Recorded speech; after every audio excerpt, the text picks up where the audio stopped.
Hey everyone, I'm Omnicorum, and today I'm going to be showing you a bit about my sound design process and how I go about actually making the sounds that go into my songs. This is going to be a bit of a different video because I'm actually going to try to do a bit of editing and just cut to the good parts and leave out all of the junk so we don't get another 20-minute long video that no one watches. So let's jump right into it. Okay, so here we are in FL Studio. The only thing I have here is a phase plant, and it's routed to a mixer channel. And the only thing that I have in the mixer channel is a completely blank EQ. Now the first thing that I always do is I load up an EQ, and I put a high pass at around 30 hertz. Actually, nah, I generally do it around 26 hertz. Because that's the point where you can't actually hear stuff. And so just cut it out, you'll be able to boost it louder and have it not clip or whatever. No one actually hears stuff down there. So just high pass it, you won't hear a difference, there will be a difference.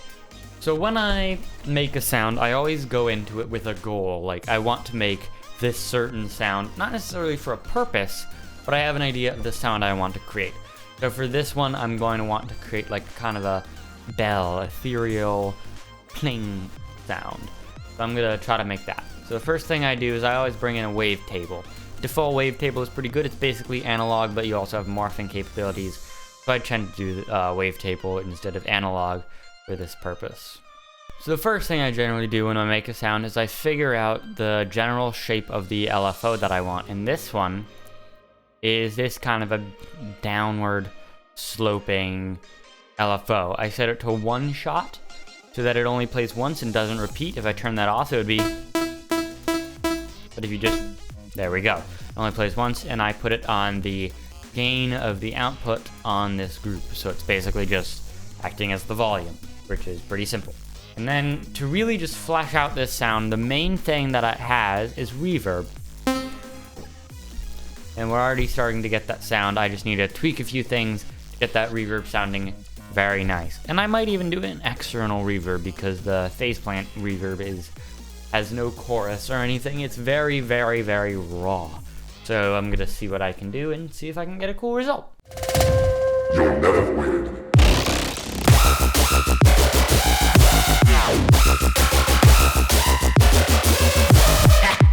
Master.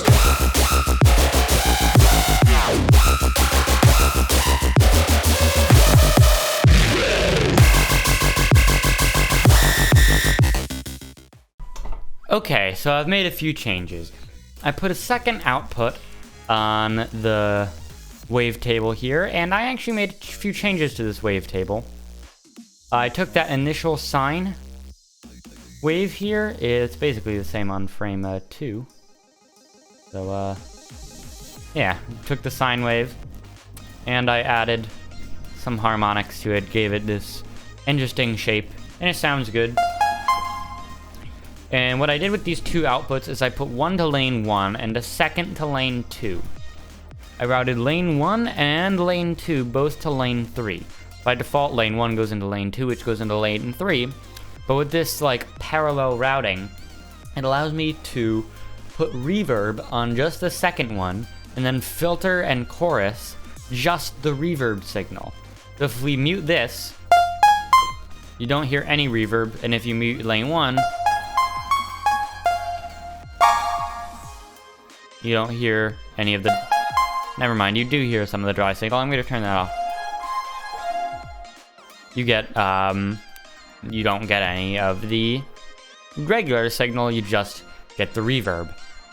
And that's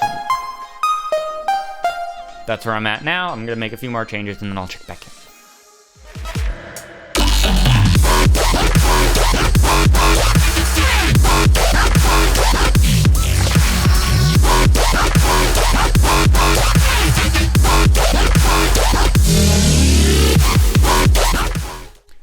Okay, so now I've added a few what are called macros, and that are these knobs up here. I've added 4 at this point. One controls a low pass filter that I put on lane 3, which is basically the master chain. It's on all of the stuff.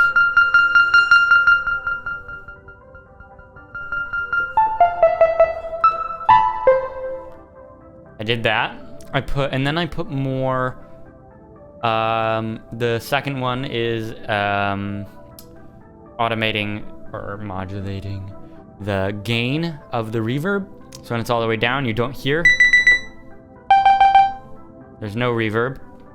And then when you turn it all the way up, there's a lot of reverb. Then the third one does the same thing for the dry pluck itself. So if you want, you can get that weird just reverb sound. And then the last one is some effects that I put in lane 1 on that dry signal. I put a bit crusher, a transient shaper, and a distortion, and then that's just the volume of it. Don't worry about that. The distortion just brings it out a bit more so that it's not in the back.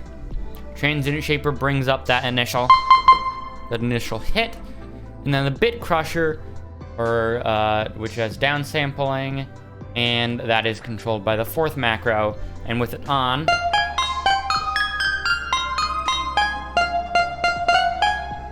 turn down the reverb.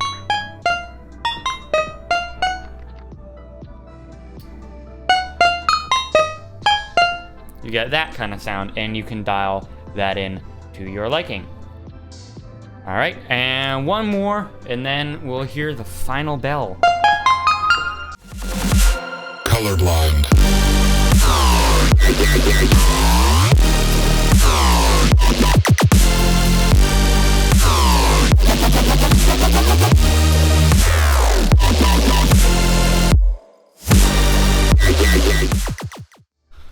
Alright, so the last change I made, you can see it right here. I added a new group, and I'm actually going to rename it to Hammer, and this to Bell, because this is the actual Bell song, and if you can hear that. And this is recreating like kind of the hammer of a piano.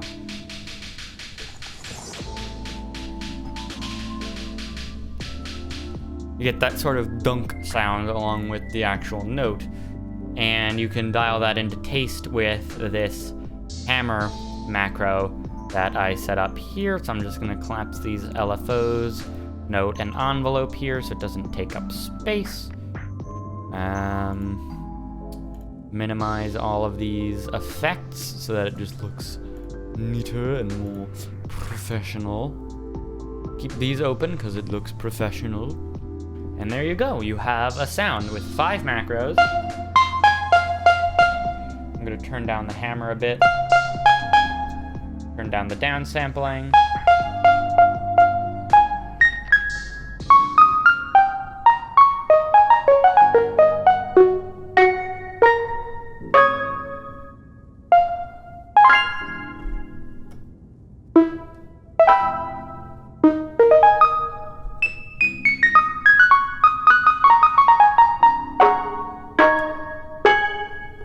And there you have it.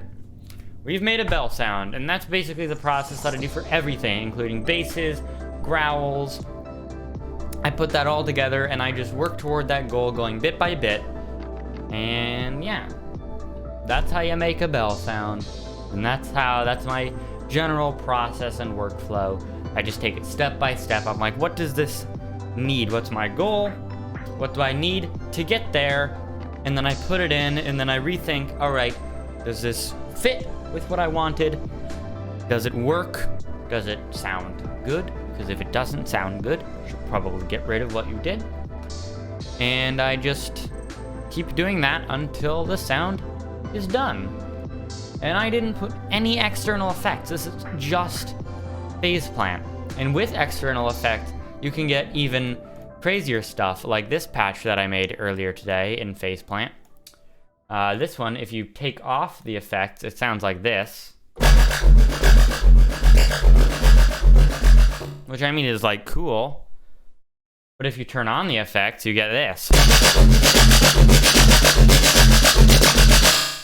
Yeah, I mean, like, that's kind of crazy. But that is for next time, my effect work and my fattening. So, yeah. I guess I will see you in the next video. Bye. I see your talents have gone beyond the physical.